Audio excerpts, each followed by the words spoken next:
Ce soir, notre magazine Les Pieds sur Terre fête ses 3 ans d'existence et son 30e numéro. Une des lignes de ce magazine est de suivre les grands chantiers valaisans. 2 d'entre eux, majeurs pour notre canton, sont l'autoroute A9 dans le Haut-Valais et la 3e correction du Rhône. Avant d'entendre notre invité Jacques Mély, je vous propose de découvrir ce papier de Fabien Gillot. À Viège, les travaux prioritaires de la 3e correction du Rhône ont débuté en 2009. Ces premières interventions se sont concrétisées par le renforcement des digues et l'abaissement du lit du fleuve de part et d'autre du secteur industriel.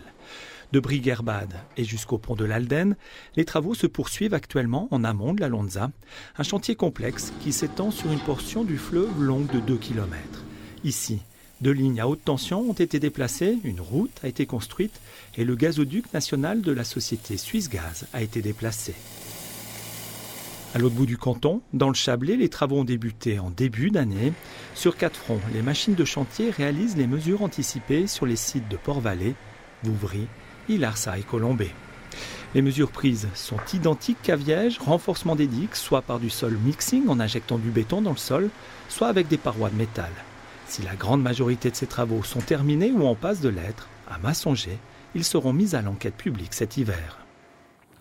Jacques Mély, bonsoir. Bonsoir. Merci d'être avec nous. Alors ces grands chantiers, l'A9, la correction du Rhône, sont sous votre responsabilité. En quoi ils vont impacter profondément le Valais ? Alors, les deux chantiers ont un rôle majeur à jouer dans le développement de notre canton.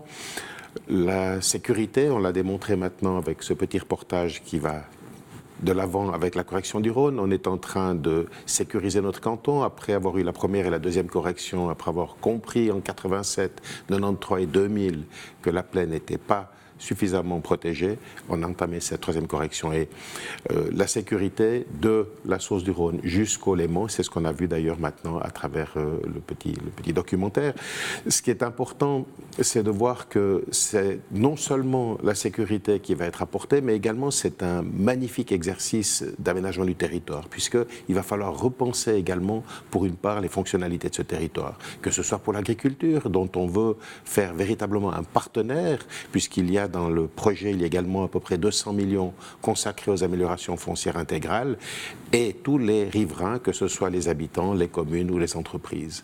Alors il y a ce grand chantier dont vous parlez, la correction du Rhône, qui va devoir être terminée. Il y en aura bien sûr d'autres pour le Valais du XXIe siècle. Comment vous allez réaliser, préparer le futur ?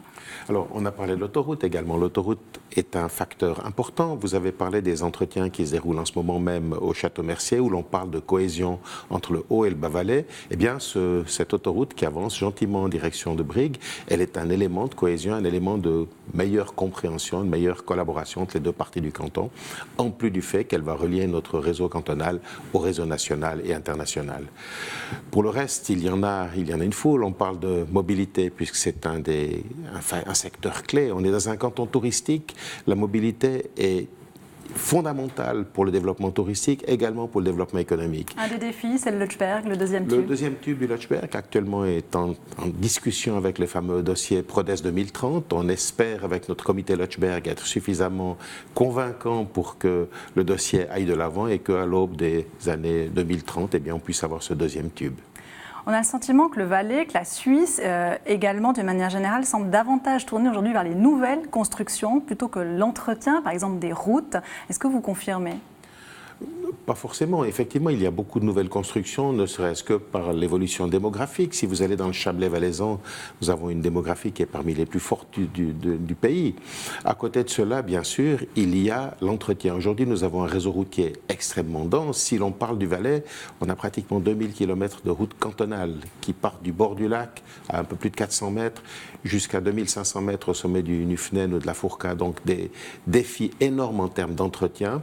Et là, effectivement, dans des périodes de vaches maigres que l'on traverse maintenant, il faut beaucoup d'imagination et puis il faut peut-être procéder à des sélections, faire des choix qui ne sont pas toujours très agréables lorsqu'ils s'adressent à des populations qui aimeraient avoir un meilleur réseau routier pour les desservir. Est-ce que parfois, justement, en lien avec ces budgets ou ces comptes en dents de scie, est-ce qu'il y a des occasions manquées en termes d'investissement ?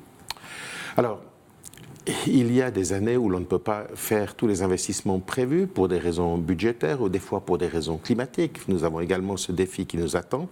J'avais évoqué récemment, on parlait de certains montants qui n'avaient pas été dépensés alors même que les finances cantonales n'étaient pas très très glorieuses. Il faut savoir que, en l'occurrence, si l'on parle du tunnel des Évouettes par exemple, ce sont des montants qui ne sont pas perdus, ils sont dans un fonds. Donc ce sont des montants qui sont disponibles et on a simplement différé le début de ce chantier pour des raisons techniques, des raisons pratiques. Donc ce montant n'est pas perdu, il a simplement été déplacé. Vous savez, on dépense annuellement à peu près 200 millions, un peu plus de 200 millions en construction d'autoroutes. D'une manière globale, en investissement brut, dans mon département, on investit à peu près 2 millions par jour ouvrable. Il faut imaginer qu'un chantier, c'est quelque chose de vivant et qu'on ne peut pas tout prévoir et qu'il suffirait qu'il y ait quelques anicroches sur la construction d'un tunnel pour reporter plusieurs millions de l'autre côté de la frontière budgétaire, ça veut dire au-delà du 31 décembre. Cet argent n'est pas perdu, il est simplement décalé. Jacques Mély, merci beaucoup pour ces explications. Une très belle soirée à vous. À vous aussi, merci.